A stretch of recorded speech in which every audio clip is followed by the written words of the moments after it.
Hello students, मेरा नाम है आकाश भूषण और आज का जो नया टॉपिक है इकोनॉमिक एनवायरनमेंट इन इंडिया। तो आइए देखते हैं कि क्या कुछ है इसमें। सबसे पहले तो बात की जाती है इसमें कि इकोनॉमिक एनवायरनमेंट जो इंडिया में कौन कौन सी चीज़ें हैं, तो ये एक मैक्रो लेवल फैक्टर है। ठीक है, मैक्रो लेवल फैक्टर में कौन कौन सी चीज़ें आती हैं जो बड़े लेवल पे की जाती है, एक कंट्री लेवल पे की जाती है। तो इसमें production of goods and services की बात करेगा और डिस्ट्रीब्यूशन की भी बात करेगा। ठीक है, और उसके साथ साथ इनका इम्पैक्ट हमारे बिजनेस के ऊपर, हमारे इंडस्ट्री के ऊपर होता है। तो वो कौन कौन सी चीज़ें हैं, तो सबसे पहला है ये कि स्टेजेस बताए गए हैं इकोनॉमिक डेवलपमेंट कंट्री के। स्टेजेस क्या क्या हैं, उसके बाद अगर हम अपने इकोनॉमिक स्ट्रक्चर को देखें, इंडिया के इकोनॉमिक स्ट्रक्चर को देखें, तो यहाँ पे हमारे पास पब्लिक मतलब गवर्नमेंट और उसके साथ साथ प्राइवेट सेक्टर दोनों मिलकर काम करती हैं। थर्ड पॉइंट आ जाता है इसमें कि इकोनॉमिक जो पॉलिसी है वो गवर्नमेंट के द्वारा बनाई जाती है, उसके साथ साथ उस पॉलिसीज में इंडस्ट्रियल पॉलिसी भी होती है, मॉनेटरी पॉलिसी भी है और फिजिकल पॉलिसी है। तीनों पॉलिसी जो है गवर्नमेंट के द्वारा बनाई जाती हैं। तो ये इकोनॉमिक पॉलिसी मेजर इम्पैक्ट हमारे बिजनेस के ऊपर या हमारे कंट्री के ऊपर भी डालती हैं।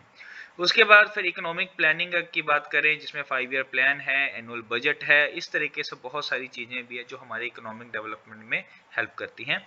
उसके बाद अगर हम नेक्स्ट पॉइंट देखें तो इकोनॉमिक इंडेक्सेस जो हैं, जैसे कि नेशनल इनकम है, डिस्ट्रीब्यूशन ऑफ इनकम है, जीएनपी है, ग्रॉस नेशनल प्रोडक्ट है, डिस्पोजेबल का मतलब होता है कि कितने पैसे आप एक पर्सन जो है वो खर्च कर सकते हैं, रेट ऑफ सेविंग, कितने पैसे वो सेव कर रहा है, कितने एक्सपोर्ट कर रहा है, कितने इन्वेस्ट कर रहा है, कितने पेमेंट कर रहा है। ये सारी चीजें जो है होती हैं वो किसी ना किसी एक कंट्री में ही होती हैं।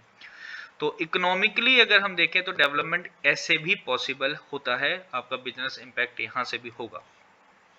इंफ्रास्ट्रक्चर की बात अगर करें हम, तो वहाँ पे फाइनेंशियल इंस्टीट्यूशंस हैं जो लोन वगैरह प्रोवाइड कर सकती हैं, बैंक्स वगैरह जो हैं वो लोन प्रोवाइड करती हैं, उसके साथ साथ ट्रांसपोर्टेशन है, कम्युनिकेशन है। तो इस तरीके से जो बिजनेस है, जो इकोनॉमिक का अगर हम बात करें इंडिया की, तो वो डेवलप कर सकती हैं। नेक्स्ट पॉइंट आ जाता है बिजनेस एंटरप्राइजेज अगर इंडिया में हैं तो उनकी क्या इंपॉर्टेंस है। तो आपने इकोनॉमिक एनवायरनमेंट को पढ़ के देख ही लिया होगा कि इकोनॉमिकली क्या कितना साउंड है हमारा कंट्री जो है।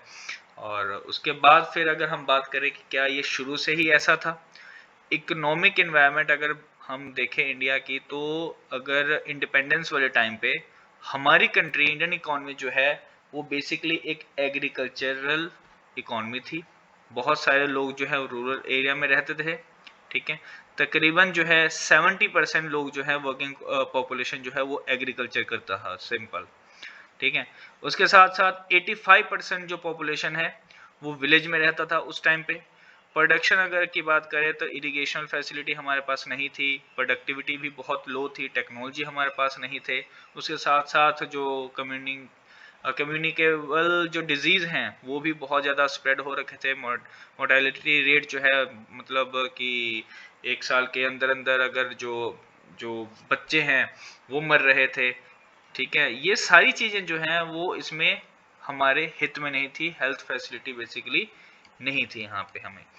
तो इन सभी प्रॉब्लम्स को सॉल्व करने के लिए गवर्नमेंट ने कुछ स्टेप उठाए, सारी चीज़ों को सॉल्व करने के लिए कुछ गवर्नमेंट ने स्टेप उठाए। तो वहाँ पे अगर हम देखें तो इम्पोर्टेंस जो है प्राइवेट सेक्टर का भी आ जाता है, क्योंकि इन्होंने कहा कि प्राइवेट सेक्टर को भी आगे आना पड़ेगा। तो उसके बाद क्या हुआ, अगर हम देखें कि मेन ऑब्जेक्टिव क्या है इंडियाज डेवलपमेंट प्लान के, तो सबसे पहले रैपिड इकोनॉमिक ग्रोथ स्टार्ट हुई, लिविंग ऑफ स्टैंडर्ड जो है वो बढ़ने लगा, जो अनएम्प्लॉयमेंट है कम होने लगे, पॉवर्टी भी कम होने लगी। और किस चीज़ की बात की जाती है उस टाइम पे, तो सेल्फ रिलायंट की बात की जाती है, खुद के ऊपर विश्वास रखो, खुद का बिजनेस स्टार्ट करो, इस तरीके की बातें स्टार्ट हो गई। इनक्वालिटी रिड्यूस होने लगी थी। इकोनॉमिक अगर हम देखें, इकोनॉमिकली देखें, तो जो बहुत ज़्यादा लोग अमीर थे और गरीब थे, जो फासला था वो धीरे धीरे धीरे धीरे अब कम होने लगा था।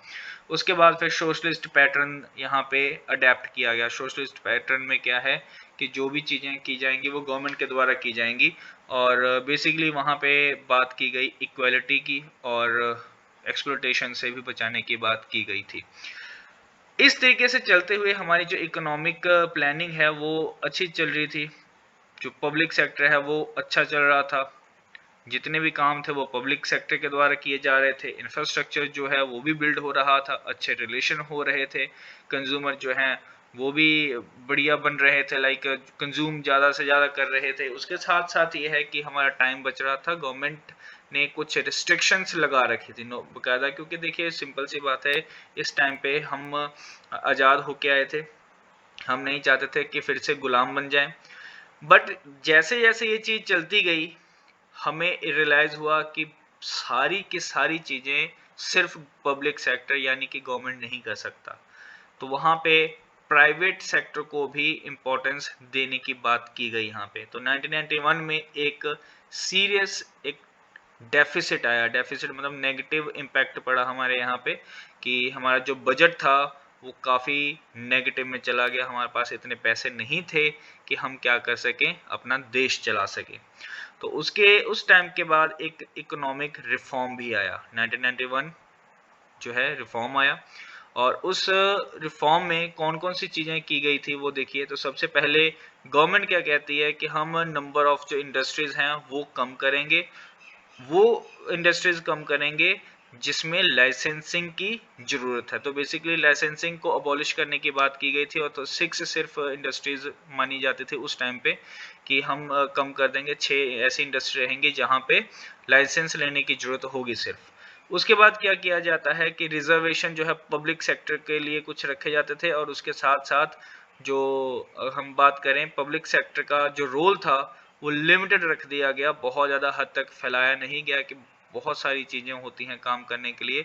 तो पब्लिक सेक्टर ने खुद को अपने आप को थोड़ा सा लिमिट कर लिया गया कि हम सारे के सारे काम नहीं करेंगे, तो कुछ काम किसको देंगे, प्राइवेट सेक्टर्स को। तो इसीलिए इन्होंने डिसइन्वेस्टमेंट करनी स्टार्ट कर दी। डिसइन्वेस्टमेंट का मतलब होता है कि अपना जहां जहां पे पब्लिक सेक्टर का जो है दायरा था वहां से इन्होंने अपने आप को खींच लिया, अपने पैसे वापस रख लिए, ताकि जो प्राइवेट सेक्टर है वो थोड़ा सा आगे आके काम करना स्टार्ट कर दे। फिर पॉलिसी जो है थोड़ी सी लिबरलाइज की गई, लिबरलाइज मतलब फ्रीडम उसको दिया गया, और जिस तरीके से शेयर फॉरेन इक्विटी पार्टिसिपेशन बढ़ गई और 100% जो है लोग इन्वेस्टमेंट करने लगे थे यहाँ पे आके।